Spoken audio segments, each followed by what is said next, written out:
Hi friends, എല്ലാവർക്കും Chronicles-ന്റെ പുതിയ വീഡിയോയിലേക്ക് സ്വാഗതം. അപ്പോൾ നമ്മൾ ഇന്ന് ഉണ്ടാക്കുന്നത് ഇങ്ങനെ ഒരു സോളാർ പവർ ബാങ്ക് ആണ്. ലാപ്ടോപ്പിന്റെ കേടായ ബാറ്ററി ഉപയോഗിച്ചാണ് ഞാൻ ഇത് ഉണ്ടാക്കിയിരിക്കുന്നത്. അപ്പോൾ ഇത് എങ്ങനെയാണ് ഉണ്ടാക്കുന്നത് നമുക്ക് നോക്കാം.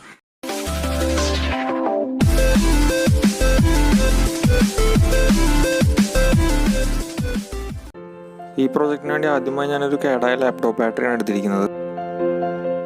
അതുപോലെ 6 വോൾട്ടിന്റെ ഒരു ചെറിയ സോളാർ പാനൽ, പിന്നെ നമ്മുടെ പവർ ബാങ്കിൻ്റെ ബാറ്ററി വോൾട്ടേജ് ഡിസ്പ്ലേ ചെയ്യാനുള്ള ഒരു LED ഡിസ്പ്ലേ, അതുപോലെ ഒരു DC to DC voltage booster, പിന്നെ ഒരു 3.7 വോൾട്ട് ചാർജർ മൊഡ്യൂൾ, കൂടാതെ ഒരു പുഷ് ടു ഓൺ സ്വിച്ചും ഒരു ഓൺ ഓഫ് സ്വിച്ചും. അപ്പോൾ ഇതിൻ്റെ എല്ലാം പർച്ചേസ് ലിങ്ക് ഞാൻ താഴെ ഡിസ്ക്രിപ്ഷനിൽ കൊടുക്കാം. ഈ രീതിയിലാണ് ഇവ കണക്ട് ചെയ്യേണ്ടത്. അപ്പോൾ ഞാൻ ഈ കണക്ഷൻ ഡയഗ്രത്തിൻ്റെ ലിങ്കും താഴെ ഡിസ്ക്രിപ്ഷൻ ബോക്സിലിടാം. അപ്പോൾ ഇത്രയുമായി നമുക്ക് നമ്മുടെ പവർ ബാങ്കിൻ്റെ വർക്ക് തുടങ്ങാം. അപ്പോൾ ആദ്യമായിട്ട് ഞാൻ നമ്മുടെ കേടായ ലാപ്ടോപ്പ് ബാറ്ററിയാണ് എടുത്തിരിക്കുന്നത്. ആക്ച്വലി ഇതിനകത്ത് 3.7 വോൾട്ടിൻ്റെ 6 ബാറ്ററികൾ ഇതുപോലെ 2 റോ ആയിട്ടാണ് വെച്ചിരിക്കുന്നത്. അതിൽ ഓരോ റോയിലും 3 ബാറ്ററികൾ സീരീസ് ആയാണ് കണക്ട് ചെയ്ത് വെച്ചിരിക്കുന്നത്. അപ്പോൾ ഇതിൻ്റെ സൈഡിലുള്ള ഈ ഭാഗം ഒരു സ്ക്രൂ ഡ്രൈവർ ഉപയോഗിച്ച് തിക്കിയെടുത്താൽ ഈ ബാറ്ററി നമുക്ക് തുറക്കാൻ കഴിയും. അപ്പോൾ ഇത് നമുക്ക് തുറന്ന് നോക്കാം. അപ്പോൾ ഇത് തുറന്നു കഴിഞ്ഞപ്പോൾ ഇങ്ങനെയുള്ള ഒരു 6 ബാറ്ററികളാണ് എനിക്ക് കിട്ടിയത്. വോൾട്ടേജ് ചെക്ക് ചെയ്ത് നോക്കിയപ്പോൾ അതിൽ 2 എണ്ണം കേടായതും ഈ 4 എണ്ണം കേടാകാത്തതുമായിരുന്നു. അപ്പോൾ കേടാകാത്ത ഈ 4 എണ്ണം ഉപയോഗിച്ചാണ് നമ്മൾ പവർ ബാങ്ക് ഉണ്ടാക്കാൻ പോകുന്നത്. അതിനായി ഞാൻ ഇതുപോലെ ഈ 4 എണ്ണം ഇങ്ങനെ പാരലലായി കണക്ട് ചെയ്തിരിക്കുകയാണ്. ഈ ബാറ്ററികളെല്ലാം തന്നെ 3.7 വോൾട്ടിൻ്റെ ബാറ്ററികളാണ്.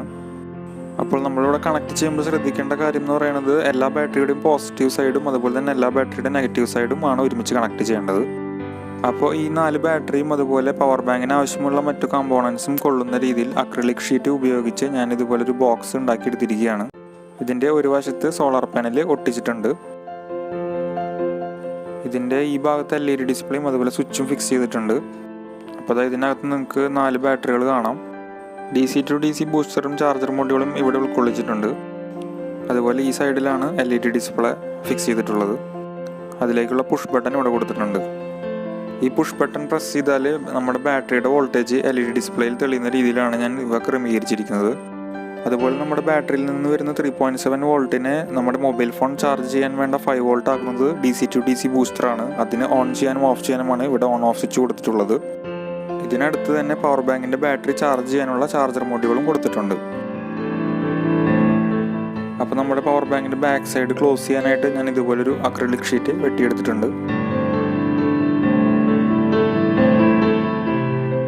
ഈ ബാക്ക് കവർ ഇതുപോലെ കുറച്ച് സ്ക്രൂകൾ ഉപയോഗിച്ചാണ് ഞാൻ ഫിക്സ് ചെയ്യുന്നത്.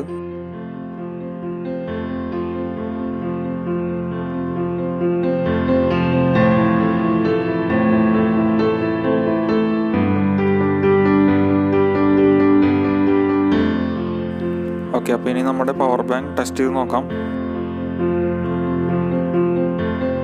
അപ്പം ഞാൻ എൻ്റെ ഫോൺ ഇവിടെ പവർ ബാങ്കിലേക്ക് കണക്ട് ചെയ്തിട്ടുണ്ട്. ഇനി നമുക്ക് പവർ ബാങ്കിൻ്റെ സ്വിച്ച് ഓൺ ആക്കി നോക്കാം. അപ്പം നിങ്ങൾക്ക് കാണാം നമ്മുടെ ഫോൺ അടിപൊളിയായിട്ട് ചാർജ് ആവുന്നുണ്ട്. ഇനി പവർ ബാങ്ക് ചാർജ് ചെയ്ത് നോക്കാം. അപ്പോൾ നമ്മുടെ ഈ പവർ ബാങ്ക് 2 രീതിയിൽ ചാർജ് ചെയ്യാം. ഒന്ന് സോളാർ എനർജി ഉപയോഗിച്ച്, അതായത് നിങ്ങൾ ഇൻട്രോയിൽ കണ്ടതുപോലെ സൂര്യപ്രകാശം നമ്മുടെ സോളാർ പാനലിലേക്ക് പതിക്കുമ്പോൾ അത് ചാർജ് ആവും ഓട്ടോമാറ്റിക്കലി. രണ്ടാമത്തെ രീതി എന്ന് പറയുന്നത് നമ്മുടെ സാധാരണ എല്ലാ പവർ ബാങ്കും ചാർജ് ചെയ്യുന്ന പോലെ ഇതുപോലെ ഒരു മൊബൈൽ ചാർജർ ഉപയോഗിച്ചും ചാർജ് ചെയ്യാം. അപ്പോൾ ഞാനിവിടെ ഒരു മൊബൈൽ ഫോൺ ചാർജർ കണക്ട് ചെയ്യാണ്. ഓക്കെ, അപ്പോൾ നിങ്ങൾക്ക് ഇവിടെ ചാർജിങ് LED കത്തുന്നതായിട്ട് കാണാം.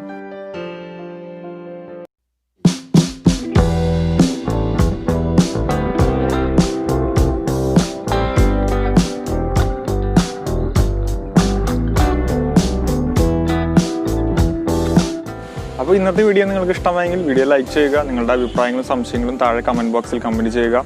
ചാനൽ ഇതുവരെയും സബ്സ്ക്രൈബ് ചെയ്തിട്ടില്ലെങ്കിൽ താഴെ കാണുന്ന സബ്സ്ക്രൈബ് ബട്ടൺ പ്രസ് ചെയ്യുക. അപ്പോൾ പുതിയ വീഡിയോയുമായി വീണ്ടും കാണാം.